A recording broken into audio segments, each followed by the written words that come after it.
Welcome back to CBS News 24/7. So let's talk about this. New reported restrictions for journalists covering the U.S. military at the Pentagon.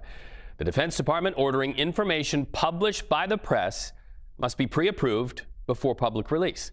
Reporters who do not follow the guidelines, well, they could lose access to the Pentagon.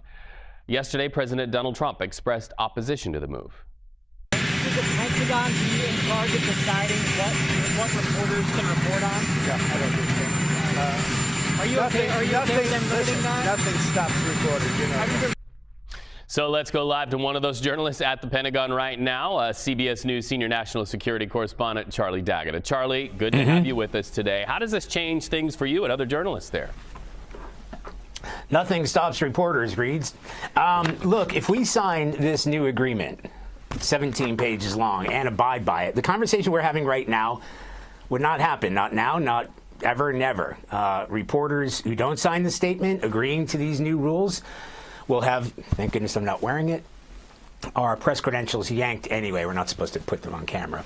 Those rules state in part that journalists can no longer gather or report information, even if it's unclassified, unless it's been authorized for release by an appropriate authorizing official, essentially them. And the hard part about this is like 95% of the information that we gather here, the reason we work out of the Pentagon, is because we speak to our sources in person. We don't just wait for documentation, unclassified documentation, to be given to us. So it's going to be difficult to figure out a way to do that. And the fact that, you know, you and I are talking right now, the information that we're discussing hasn't officially been cleared. Does that fall under that same sort of category? Because a lot of what we do is live stuff. It's not scripted. I can't go down the hall and say, look, am I okay to say this?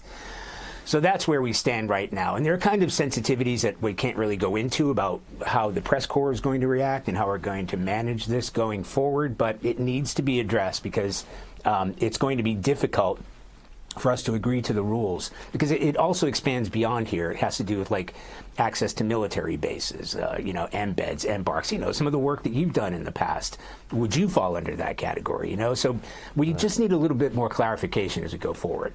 And does that document that you were given there and you held up on television say why, what the reason is for this? No, it does not. And I'm not going to speculate as to why that's happening. There's information that's coming out of the building that they're not happy about, and they feel that some of it's been classified, at least some of it's sensitive. You know, it's kind of some of the reporting that we've done. If you want to talk about Signalgate, for instance, you know, there have been leaks that have come out that we've tried to follow up and chase up. But most of the work that we do is give you a sort of status report. What's happening off the coast of Venezuela? What's happening in the sort of CENTCOM region? Is the president serious about taking Bagram Air Base back? You know, what about drone strikes, etc.? Right. That's the bread and butter of what we do here. The other stuff, it's important because we hold leaders to account. If there's a leak like there was in that Signalgate, which we might hear, by the way, the Inspector General's report is supposed to come out in the next few days. That might have something to coincide with these new restrictions. But that's where we are right now. And as I said, we're trying to seek a little bit more clarification as to how we were able to work the system as they're asking us to do so.